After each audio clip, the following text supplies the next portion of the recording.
तर सध्या आपण आलेलो आता गोपीनाथ मंदिरामध्ये दर्शन करू। तुम्हाला मंदिराचं सगळं येऊ मी आपल्या YouTube चॅनलवर दिसन, जे की समाधान ब्लॉगर म्हणून। मध्ये मंदिरात फोटो अलाउड नाही, कारण की फोटो काढले तर 500 रुपये दंड आहे।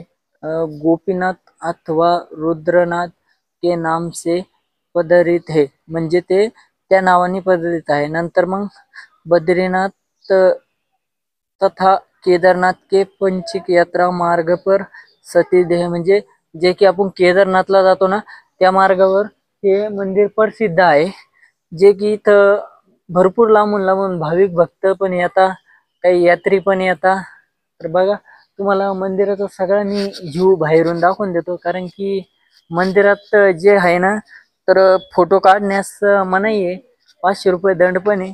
तर सगळं व्ह्यू इकडे बघून घ्या, म्हणजे वातावरण खूप म्हणजे छान आहे बघण्यासारखं, फोटो काढायला बी बाहेर सगळ्या ठिकाणी म्हणजे वातावरण मला खूप आवडलं। म्हणजे मन प्रसन्न झालं मंदिरात आल्यानंतर, की मला भरपूर दिवसापासून जे की म्हणलं मग चला गोपीनाथ मंदिरात जाऊ, गोपीनाथ मंदिरात जाऊ।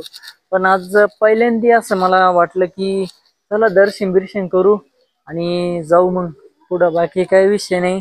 आपली ब्लॉग तुम्हाला बघायचं तर आपल्या YouTube चॅनलवर जाऊन बघा। माहिती तर काय तुम्ही तिथं बघून घेतली असेल माहिती, तर परत दाखवतो, काही विषय नाही। आपण त्या गोष्टी जरा पाळल्या ना तर सगळं काही म्हणजे लई पुढं जाशाल, तर नाही जरा पाळल्या त्या गोष्टी तर मग काही उपयोग नसतो आपला।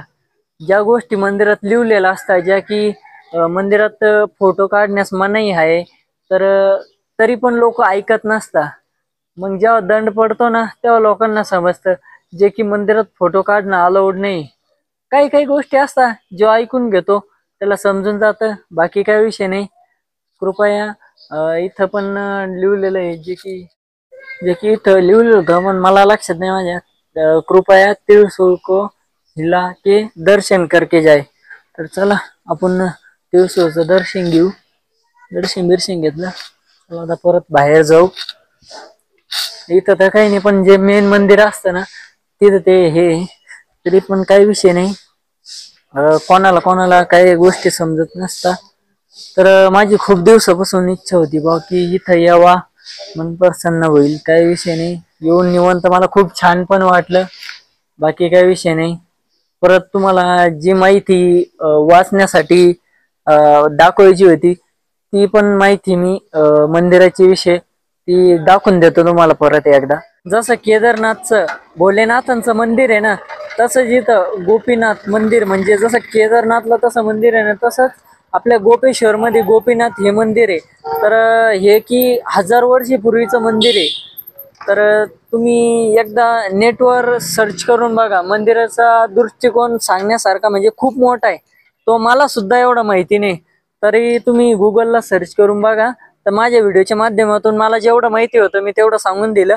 तर शेवटला एवढंच का आपला तुम्हाला मिनी ब्लॉग कसा वाटला आणि आवडला तर लवकरच कमेंट करून सांगत जा मला। बघून घ्या व्हिडिओच्या माध्यमातून आपल्या, काही विषय नाही।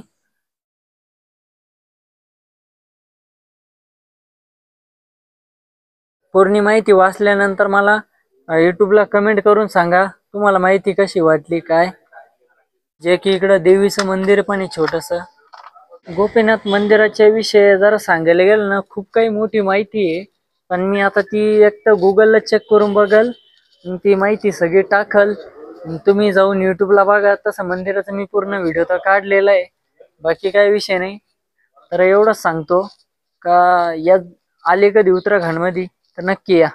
जे की आपल्या सायकलचं हँडल 5-6 दिवस झाले ते तुटावर आलेलं होतं, तर ते आपण नीट केलेलं आहे। काहीतरी ते बोलतील आपल्या व्हिडिओच्या माध्यमातून। भैया कुछ तो भी बोलो, अपने साइकिल का काम किया है।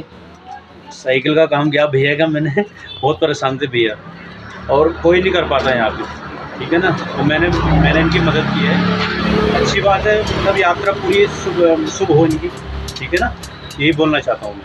तर बाकी काही नाही, हे काय सायकलचं गॅरेज नाही, हे गाड्यांचं गॅरेज आहे। बाई ही एक गाडी त्यांच्याकडे कामाला आलेली, ही एक आलेली आणि समोर एक आलेली। त्या गाड्यांचं काम सोडून त्यांनी आपल्या सायकलचं काम केलंय, तर त्यांचे आपण आभारी मानू। जय महाराष्ट्र, हर हर महादेव.